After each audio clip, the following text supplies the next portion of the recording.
So, David, thank you very much for joining us. Tell me, what actually is your role? So I am the head of knowledge transfer. So my role encompasses all of our charities outreach work, looking at schools, looking at communities, looking at learning, training, and our research areas as well. Is that There's all? lots in there. There's lots in there.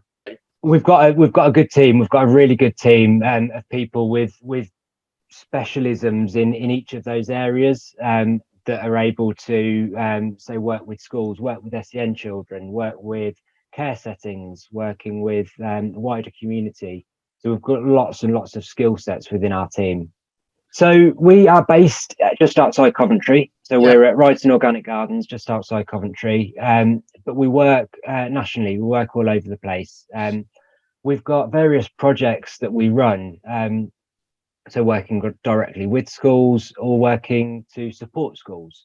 So some of the direct projects we've delivered include specifically focused projects for SEN schools. So we've had schools within the Coventry area visit our sites, and they'll bring children maybe for an afternoon. And one of the projects was growing enterprises.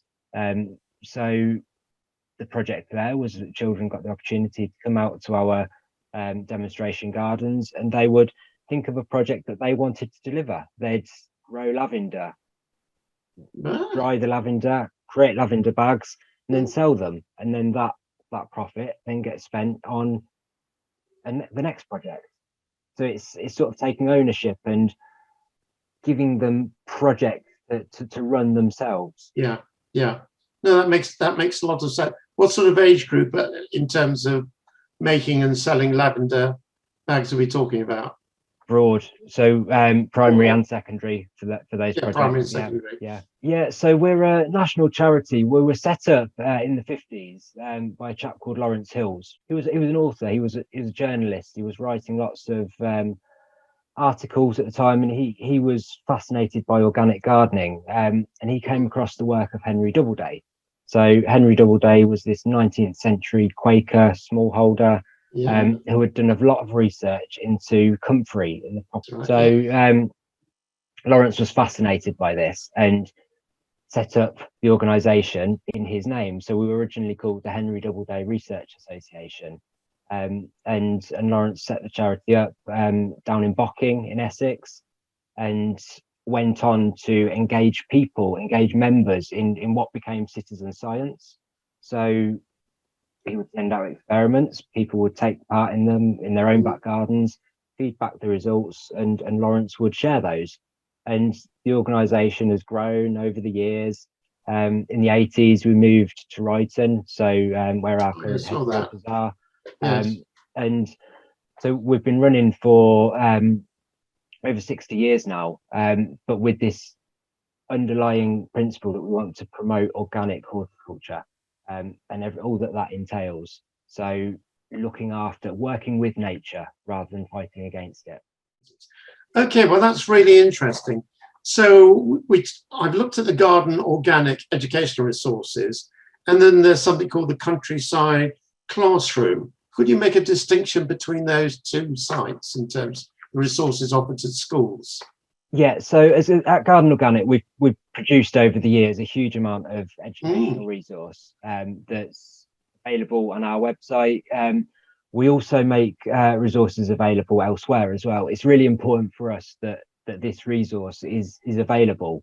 We really want to help teachers, school staff use horticulture within their curriculum teaching with children. Yeah. We want to make it as easy as possible.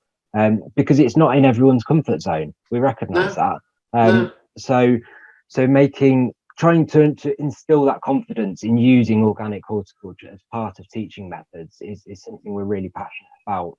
Yeah. Countryside Classroom is another one of those platforms. So we're part of a network of lots of other environmental organisations that have put resources within that site, and anyone can go on, become a member of Countryside Classroom, and you can use tag words, say put in organic, and you'll find a list of organic related resources.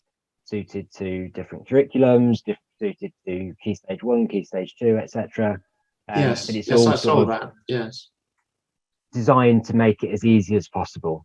Yeah, yeah. So actually, the countryside classroom, it's not part of Garden Organic per se. It is a different organisation. It's a different organisation that, we provide resources towards. Which is great. I mean, there's loads of resources on both sides. So we're spoilt for choice, actually. Yes, absolutely. Or teachers are, certainly. I also see you've got courses for teachers as well set up. Obviously difficult at the moment unless you've gone online. I don't know if you have. Could you tell me a little bit about those courses?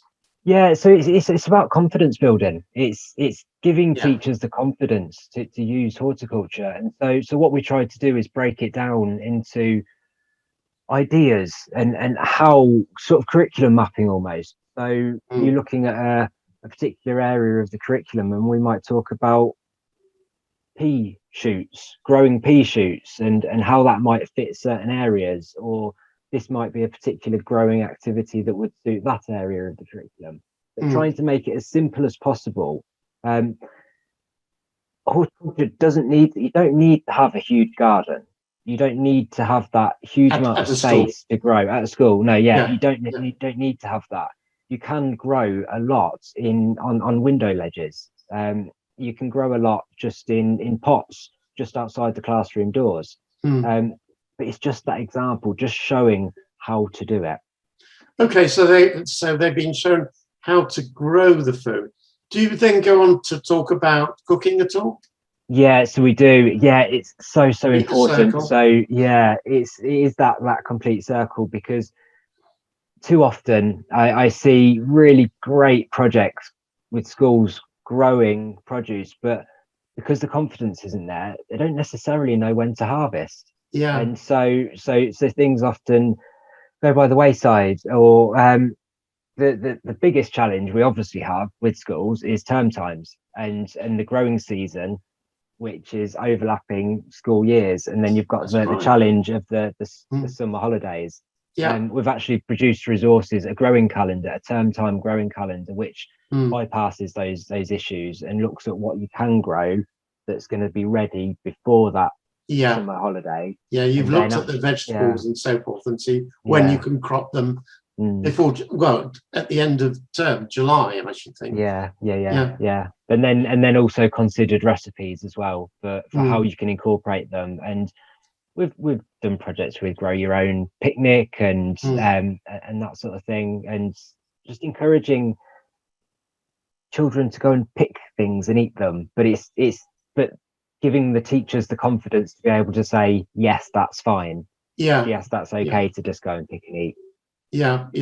And if you like to finally complete that circle, you've got the composting as well. Absolutely, yes. So I talk about composting a lot. We have a big master composter talk a lot of rubbish. Yes, absolutely. We have a big master composter program, working with local authorities and waste companies around the UK. So within that, we recruit, train, and support volunteers who then go out and promote home composting. Many of those volunteers also support schools as well. And so composting is hugely important, particularly in a school setting where you're looking at the early years, Key Stage 1, that are getting their fruit provided to them. That generates a huge amount of organic waste. It does. Dealing with that on the school premises by composting is hugely important and meets so many environmental needs as well. I can think of a school I did a video for last term, which actually had a big tank digester. Yeah. Which was incredible because they're not cheap, but the amount of compost or liquid compost it provided was quite extraordinary. So I'll put a link about that on the video. It's really important to use that food, that wastage, to then put into our ridden food waste composter, and we make rich compost, which then goes back onto our gardens to then help grow our vegetables again. So it's a whole cycle. Yes. Yeah. You've got some new courses come out called Online Self-Guided. What are those all about? Yeah, so using Moodle, the online learning platform. We've created some courses that people can access at any time. And so we've got the introduction to the principles of organic gardening. We've got composting on there, biodiversity. They're self-guided. So within those courses, we've produced a lot of video content, audio content. There's interactive elements within those courses, but designed that you can undertake it in your own time. Well, that's nice, and I'll put a link on that. That's great. Also, there's a research section I noticed in conjunction with, is that with Leicester or Coventry universities? With Coventry University, we do a lot of work with Coventry University. So we share the site with their Centre for Agroecology and Water Resilience. But we also partner up with a number of other universities as well, with the ambition to look at organic in the future. How will organic growing change? We're a membership organisation, and we've been delivering citizen science since we began, and we continue to do that. So we work with people to try new things out, and to really understand organic gardening in people's own back gardens, because every back garden, every growing space is different.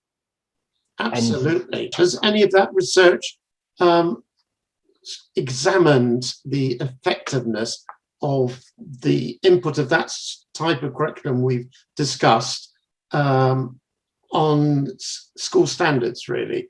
Has it helped children learn better? So a good example of that is with the Food Growing Schools London project that we delivered a couple of years back.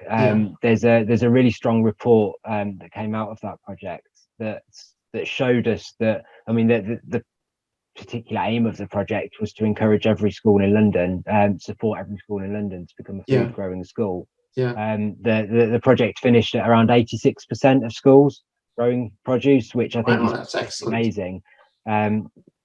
But it does really, the project findings that were sort of independently evaluated, they really do show how children want to learn these things, and they do. This connectiveness to nature, I think, is so important, giving children the opportunity to put their learning into perspective in the outside world, and it's evidence within those reports. Well, that's good to know. And if anybody is watching this, do join. Yes, absolutely. Especially if you're interested in organic food or organic garden. This is the organisation to belong to. You produce newsletters as well. All sorts of stuff. So, well, that's great. Was there anything else you wanted to mention? No, I don't think so. Other than that, I mean, look at our website. Look at what we've got available. There's a lot of advice. I'll put the link up there. Support. Yeah, that's brilliant. Thank you. Well, that's fantastic. Thank you very much indeed, David, for this afternoon. And I look forward to all the good works that Garden Organic do in the future. All the best.